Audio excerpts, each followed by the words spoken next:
All right, let's talk a little bet now games. And oh boy. I mean, I love rivalry week in college football. I'll probably end up making like 25 bets this week, and I think there's a good chance that like 23 of them are going to be on underdogs. I just don't like betting favorites normally, and I really don't like betting them in rivalry week, right? Because usually you throw the records out the door. All these teams don't like each other. These fan bases hate each other. It's great games. There's a lot of pressure for a bunch of these favorites. So I look at a bunch of these dogs, and I think we're getting some great numbers with a lot of these teams. Starting off with the Huskies, +7 against Oregon. Great win for the Ducks against USC, exactly what they needed to do. Looks like they're probably headed to the playoff. But now we got a rivalry game. They got to go up to Seattle to take on Washington. The Huskies, never lose at home. I think they've won, 21 of their last 22 home games or something like that. Their only loss was to Ohio State early in the year, where they were keeping it close with the Buckeyes for much of that game. I'm still not 100% set on Oregon. They have struggled at times on the road this season. I think we're getting a key number of 7. That's too many. I like Washington plus the points in that game. What about LSU? I'll take the Tigers +10 against Oklahoma. We have Missouri plus the points. I feel like it was the right side in that game. If the receiver just catches that touchdown at the end, we get the backdoor cover and they cover the number.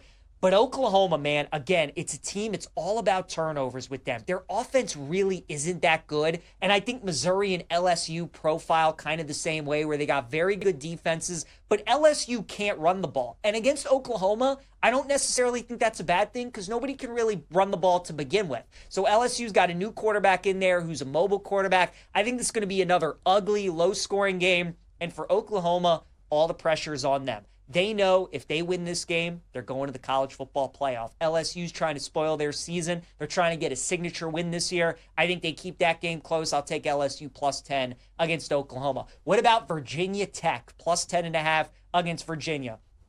Obviously, it's been a nightmare season for the Hokies. They fired Brent Pry early on in the year. They're going to have James Franklin as their new head coach, but they have a chance to spoil their arch rival's season. They have a chance to prevent Virginia from going to the ACC title game, from going to the college football playoff potentially, and we're getting 10.5 with Virginia Tech. Normally a team that dominates this series. Think it's too many points. Virginia's a team that's kind of been playing above their head all season. Maybe the Hokies win the game.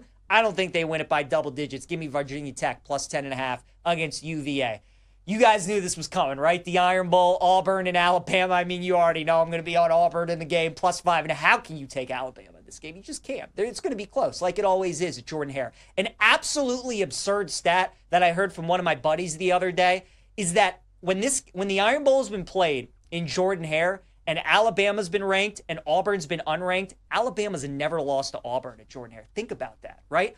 All these games that seemingly always come down to the wire, always are field goal games, always are coin tosses. We have the craziest stuff happen in the Iron Bowl at Jordan Hare, but when Auburn's been unranked, they've never beaten Bama. Let's hope, for my sake, that continues. But I think they covered the spread. I think 5.5 is too many. Since Kellen DeBoer has been at Bama, even when he was at Washington, man, he has struggled when he has gone up against unranked teams on the road. They nearly lost to South Carolina. They lost to Florida State. They struggle in these kind of games. And with everything on the line, and with this being Bama's Super Bowl, it's also Auburn's Super Bowl, because they have a chance to be bowl eligible. And a little wrinkle in this game, Deuce Knight, the quarterback for Auburn, who got unleashed in the Mercer game, is a great athlete. And they got all these run packages that I'm sure they were saving for the game against Bama. So it's going to be a fun one. It's Saturday night at Jordan Hare, and I think it's going to come right down the wire. So I'll take Auburn plus the points. What about Cal? I'll take them +11.5 against SMU.